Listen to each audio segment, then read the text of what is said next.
সবাইকে জানাই good morning. তো চলে আসলাম সকাল সকাল তোমাদের সাথে কিছু কথা শেয়ার করতে। তো তোমরা আমার ভিডিও কেন দেখছো না বলো? তোমরা আমার ভিডিও দেখো। আমি প্রায় 1-1.5 বছর হয়ে গেল ইউটিউবে কাজ করছি, কিন্তু 1-1.5 মাস হয়ে গেল দেখছি আমার ভিডিওতে ঠিকঠাক ভিউজ আসছে না। তোমরা কেন এরকম করছো বলো? তোমাদের কাছে তো আমি বেশি কিছু চাই না, টাকাও চাই না, পয়সাও চাই না, শুধু বলি তোমরা একটু আমাকে সাপোর্ট করো, শুধু একটু সাপোর্ট করো। একটা ভিডিও করে তারপর ভিডিওটা এডিট করে পোস্ট করতে যে কতটা কষ্টে হয়, এটা যারা ভিডিও বানায় একমাত্র তারাই বুঝবে। তো তোমাদের কাছে একটাই রিকোয়েস্ট, তোমরা প্লিজ আমার ভিডিও দেখো। আমি খুবই একটা গরিব ঘরের খুবই সাধারণ একটা মেয়ে। আমি ইউটিউবে এসেছিলাম তোমাদের ভালোবাসা পাবো, সাপোর্ট পাবো, কিন্তু তোমরা কিছুই করছো না।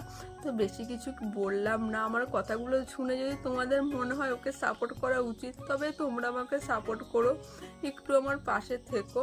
তো এই আর কিচ্ছু বলার নেই তোমাদেরকে। সবাই ভালো থেকো।